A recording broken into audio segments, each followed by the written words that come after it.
선수랑 선미로 나눌 수가 있겠죠. 근데 저번 시간엔 주로 뭐를 했어요? 선수만 했어요. 선미 아직 얘기 안 했죠. 선수에서 제일 중요한 개념이 뭐가 있었냐면 선수는 주로 배의 무슨 저항에 관련이 돼 있어요? 조파저항.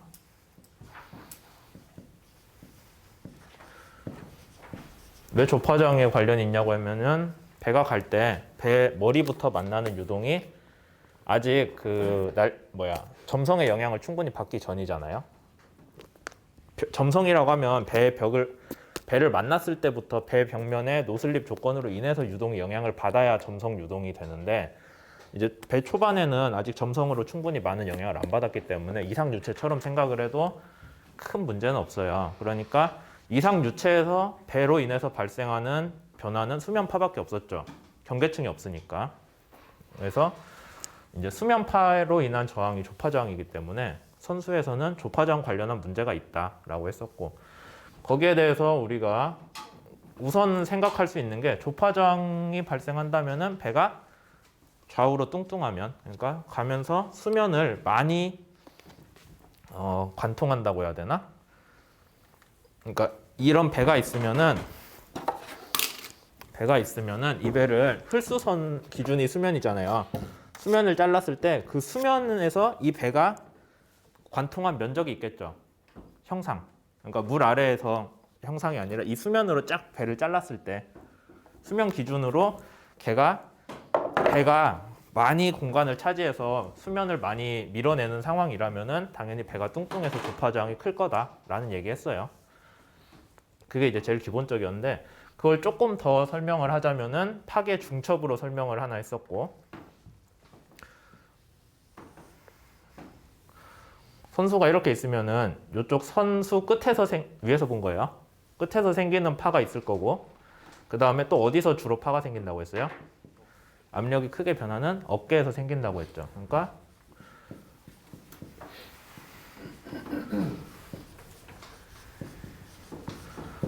선수파랑 어깨파가 서로 중첩이 되는데 얘를 줄이면은 우리가 조파저항을 줄일 수가 있겠다라는 생각을 할 수가 있겠어요. 근데 선수파는 이제 배가 앞에서 배 앞쪽 꼭대기에서 생기는 파니까 뭐 어쩔 수 없는데 어깨파는 우리가 어떻게 줄일 수 있다고 했어요?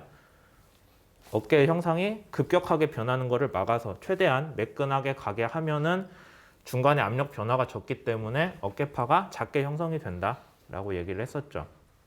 맞아요? 네.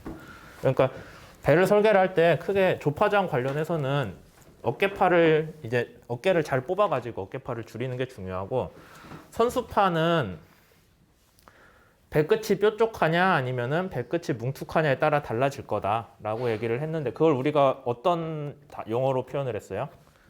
저번 시간에 요 각도를 얘기했나요? 도입각이라고? 네, 도입각. 그래서 이런 배는 도입각이 크고 도입각이 작죠. 도입각이 작으면 당연히 수면을 잘 가를 테니까 선수파가 작게 발생을 해요. 그건 이해할 수 있죠. 근데 저번 시간에 주로 얘기했던 배가 저속 비대선이었는데 저속 비대선은 애초에 선수 도입각을 작게 가져가기가 어려워요. 배가 뚱뚱하기 때문에. 그러니까 어떻게 했어요? 선수 도입각은 어쩔 수 없지만은 어깨를 최대한 이게 변화를 작게 뽑아가지고 조파저항을 줄인다라는 것까지 이 두 가지 얘기했었죠. 그래서 선수파는 도입각이고 그다음에 얘는 어깨 형상으로 우리가 조파저항을 손을 댈 수가 있다라는 얘기 저번 시간에 했던 것 같고 그 다음에 또 뭐 했어요? 구상선수 했죠? 구상선수는 크게 종류가 세 가지가 있는데 구상선수가 여기 배에서 앞쪽이잖아요. 여기가 구상선수인데 얘가 기준으로 위로 올라갔냐 아래로 내려갔냐 그냥 앞으로 뻗었냐 세 가지에 대해서 높은 벌브, 낮은 벌브, 중간 벌브가 있고 그 다음에 좀 특이하게 거위목이라고 하는 거는 지금 얘는 높은 벌브거든요. 근데 얘보다 조금 더 높게 올라온 배. 그거는 거위목이라고 해서 따로 얘기하는데 걔도 결국엔 높은 선수의 한 종류예요. 그래서 높은 선수랑 같다라고 보시면 되고 낮은 벌브라고 씁시다.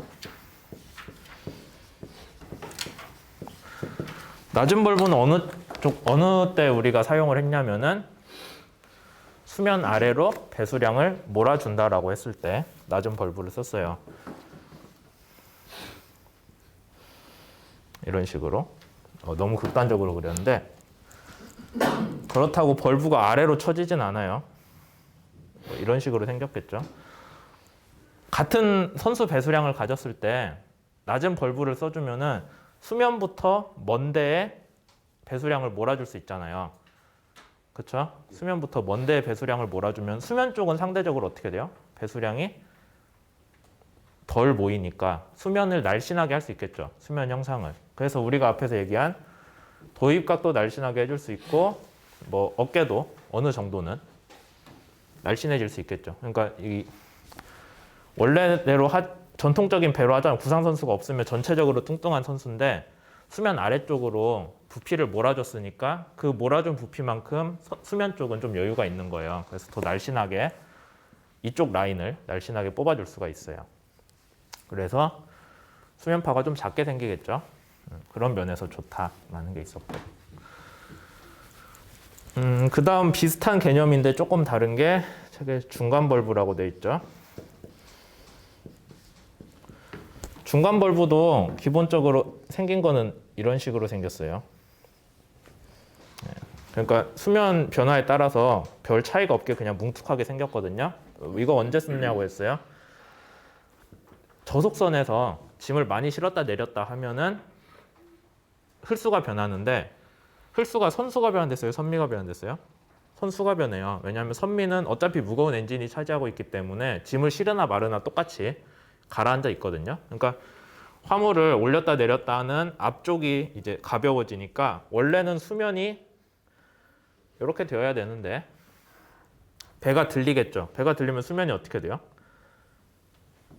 배 입장에서 보면 수면이 내려간 느낌이 들겠죠. 그렇게 했을 때 이제 이쪽을 좀 앞으로 튀어나오겠으니까 벌브 자체도 조금 도입각이 작게 되는 그런 효과도 노릴 수 있고 그 다음에 전체적으로 배 수면 길이가 조금 늘어났으니까 조파장 프로스가 늘어난 느낌이 돼서 배의 유효한 길이가 늘어났잖아요.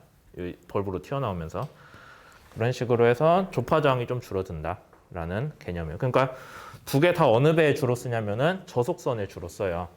근데 이 저속선에서는 지금 벌브가 컨셉이 뭐였어요?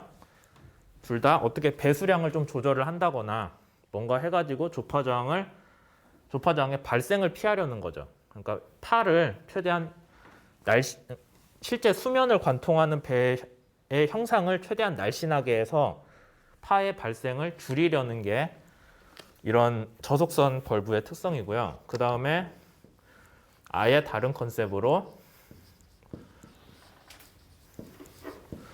높은 벌브라는 게 있는데 걔는 이런 식으로 돼 있고 벌브가 좀 높아요. 그러니까 일부러 수면 근처에 벌브를 위치를 시켜요. 아까 낮은 벌브 같은 건 어떻게 했어요? 수면 저 아래로 밀어줬죠. 그러니까 조파저항의 영향을 안 주려고 하는 건데 안 준다기보단 벌브로 인해서 파 발생을 막으려고 하는 거예요. 걔가 수면 근처에 있으면 파가 생기잖아요. 그럼 조파저항에 영향을 줄 거니까. 근데 높은 벌브는 아예 수면파를 만들려고 하는 벌브예요. 수면 근처로 가게끔 만들어요. 그러면 우리가 원래 여기서 선수파 생기고 이쪽에서 어깨파 생기죠. 그 다음에 선수파는 위상이 뭐부터 시작한다고 했어요? 선수 정체점은 압력이 높으니까 수면파가 높이 올라오는 파정에서 생긴다고 했죠. 그 다음에 어깨파는 압력이 낮아지는 데니까 파저부터 생긴다고 했어요. 그래서 얘네 둘을 중첩을 하면은 배 주위에 파를 우리가 알 수가 있었는데 추가로 높은 벌브를 달아놓으면 높은 벌브 앞에도 정체점 생기겠죠. 당연히 하겠지만 여기서부터도 파가 생겨요. 그러니까 여기도 파정이 부터 생깁니다. 그러면 이제 여기서 선수파에서 생긴 거 뭐 이런 식으로 생기겠죠. 그 다음에 어깨파에서 생긴 거 파저부터 생기잖아요. 이런 식으로 했을 때 둘이 더하면은 뭐 이제 파가 중첩되면은 파가 더 커지겠죠. 원래는 파가 더 커지면 조파장 입장에서 어떻게 돼요? 파가 갖는 에너지가 단위 길이당 갖는 에너지가 2분의 1 로지 아니 A 제곱이잖아요. 파 고가 커지면은 파가 갖는 에너지가 커져요. 그럼 배가 가면서 파에다가 에너지를 많이 주게 되잖아요. 그러니까 조파장은 무조건 커져요. 주위 파 고가 커지면은. 이해되죠? 그래서 만약에 여러분들이 어깨 위치를 잘 조절을 해가지고 얘네 둘이가 서로 상쇄되게 만든다? 그러면 조파장이 줄어요. 근데 뭐 배 설계상 그걸 쉽게 조절할 수가 없고, 그 다음에 이 정도 높은 벌브를 다는 고속선에 대해서 여러분들이 이 배 주위 생기는 파장을 계산을 해보면은 파장 계산할 수 있어요? 배 속도 알잖아요. 분산관계식 있죠. 그거 갖고 하면 파장 나오잖아요. 그러니까 그 파장을 계산을 해보면은 얘랑 얘를 중첩시키는 게 좀 어려워요. 그러니까 일부러 앞에다가 높은 벌브를 달아놓으면 여기서 생기는 파랑 어깨파랑은 중첩이 가능하게 조절할 수 있거든요. 벌브 위치를 뭐 앞으로 민다거나 뭐 한다거나 하면은 잘 맞추면은 여기서 생기는 파가 여기에서 중첩이 되게끔 할 수 있어요. 그렇게 해서 파끼리 중첩을 하면은 그림을 잘 그려봅시다. 어깨쯤에 파 정이 오게끔 벌브 파가 만들어지면은 이렇게 하면은 뭔가 중첩은 됐으니까 파가 좀 줄겠죠. 그러니까 여기 앞에서는 파를 좀 만들었긴 했는데 걔랑 상관없이 뒤에서는 중첩이 돼서 좀 전체적으로 파를 줄이는 목적이 됐기 때문에 조파장을 줄일 수가 있어요. 그래서 얘네 둘은 파의 발생을 피하기 위해서 하는 저속선용 벌브고 얘는 오히려 파를 만들어서 중첩을 시켜서 없애는 방향으로 작용을 하는 그런 벌브예요. 그러니까 두 종류가 아예 설계 개념이 좀 반대인 거죠. 저번 시간에 그거를 중요하게 얘기를 했고, 그 다음에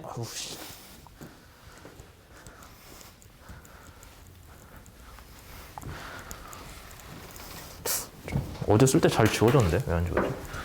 부상선수 얘기를 했고, 이제 오늘은 주로 선미 얘기를 할 거거든요. 근데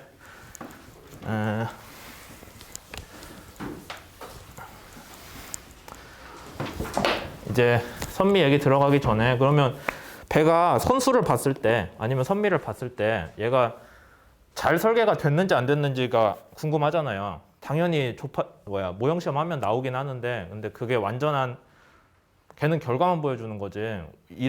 배를 이렇게 설계해서 이렇다라는 거에 대한 관계는 좀 알아보기 힘들잖아요. 그냥 모형선 들고 가서 실험을 해야 되니까. 그래서 뭐 물론 컴퓨터 시뮬레이션 같은 것도 하긴 하는데 좀 옛날 사람들은 근데 지금도 유효하긴 한데 어떤 식으로 했냐면 여러분들 배 길이 방향으로 이렇게 잘라서 여기 밖에 경계선끼리 다 겹쳐놓은 거 뭐라고 불러요? 제도 때 뭐 바디 플랜? 한글로는 선도? 맞아요? 라인즈라고 많이 하잖아요. 맞아요? 그 라인즈를 그려놓고 봤을 때 그 라인즈끼리 간격이 좀 띄엄띄엄 있는 부분이 있을 수 있거든요. 그러니까 여러분들 앞에서 선수 보면은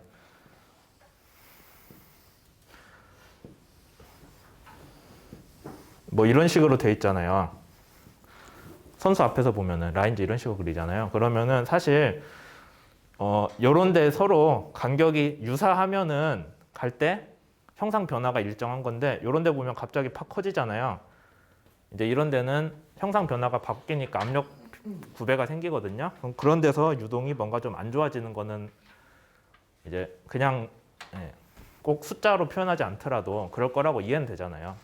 아니면은 뭐 이런 데가 급격히 좁아지면 여긴 넓어졌지만 이런 데가 급격히 좁아지면 여기는 형상 변화가 급격한 데죠. 그레디언트가 크잖아요. 그러면은 이런 데가 압력 변화가 크니까 제 입장에선 좋지 않겠구나 라고 하는 거를 이제 알아볼 수는 있어요. 그래서 좀 경험 많은 옛날 사람들은 이렇게 라인즈 먼저 그려놓고 라인즈 보고 봤을 때 여기 곡선이 최대한 비슷한 간격으로 떨어져 있게 그걸 추구를 하는데 이 얘기를 왜 드리냐면은 다음 학기에 여러분들 종합 설계할 때 배 라인즈 만지는 거 꽤 비중이 있거든요. 그 프로그램 써가지고 옵털이란 프로그램 써가지고 배 라인즈를 조절을 해서 조파저항을 줄이는 게 우선 제일 큰 그 여러분들 선형 설계에서 목적이 돼요. 근데 그렇게 했을 때 그럼 뭐를 만져야 조파저항이 줄어드냐라는 거 모르잖아요.